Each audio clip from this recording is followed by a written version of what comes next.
रसते रसता। अपने बच्चों को नाम याद कराइए सीता जी की बहनों के, भगवान राम के भाइयों के। एक संकेत दे रहा हूं, जो समझ जाए उनकी तालियां उठें। अपने बच्चों को रामायण सुनवाइए, गीता पढ़वाइए, अन्यथा ऐसा ना हो कि आपके घर का नाम तो रामायण हो और आपके घर की श्री लक्ष्मी को कोई और उठा के ले जाए, तब पढ़ रहा। आपके अपने घर पर बेटी हो और आप किसी और की बेटी पर भद्दी टिप्पणी करके सस्ती तालियां बटोरेंगे तो आपको क्या कहा जाएगा? यही लगेगा कि सस्ती लोकप्रियता के लिए आप किस लेवल तक गिर सकते हैं। और यही कुछ ऐसा किया है आपने कुमार विश्वास जी। कुमार विश्वास जी, आपने सिर्फ सोनाक्षी सिन्हा की अंतरधार्मिक विवाह पर घटिया तंज नहीं कसा है, आपने असली अपनी महिला विरोधी मानसिकता भी दिखा दी है। आप ही के शब्दों को आपके सामने बोलती हूं। आपने कहा ना, वरना कोई आपके घर की श्री लक्ष्मी को उठा ले जाएगा। ये उठा ले जाने का क्या तात्पर्य होता है? क्या लड़की कोई सामान है, कोई वस्तु है, टेबल पर रखा हुआ गुलदस्ता है जिसको कोई उठा ले जाएगा? ये जो मानसिकता है ना कि जब तक लड़की पिता के घर में उसकी संपत्ति है, जब पति के घर में गई तो उसकी संपत्ति है, ये कब बदलिएगा और ये कब बदलेगी? और ये कितनी घटिया सोच है। विवाह जो है ना, वो बराबरी का रिश्ता होता है। उसका आधार, उसकी नींव परस्पर प्रेम और परस्पर विश्वास होता है।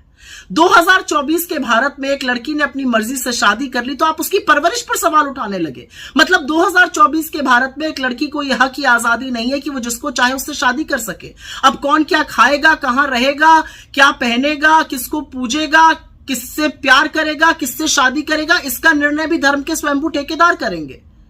मतलब गजब है।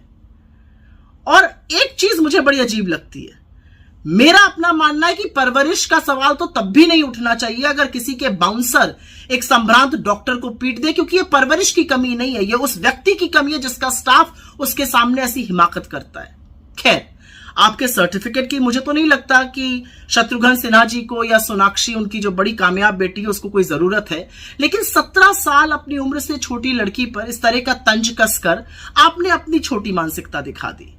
और एक बात याद रखिएगा, प्रभु राम या रामायण या उससे जुड़ा कोई शब्द किसी की बपौती नहीं है।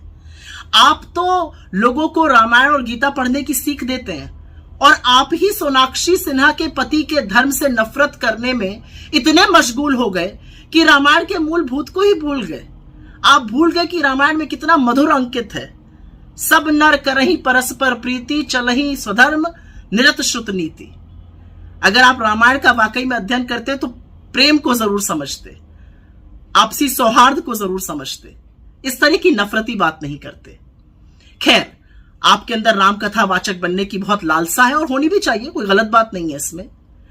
लेकिन काश आपके अंदर प्रभु राम की रत्ती भर भी मर्यादा और रत्ती भर भी शालीनता होती। आपको कुछ क्षण के लिए थोड़ी सस्ती लोकप्रियता तो जरूर मिली, लेकिन आपका कद जमीन में और धंस गया। और मैं आशा करती हूं कि आपको एहसास होगा आपने गलत किया। आप एक पिता से और उसकी बेटी से माफी मांगिएगा।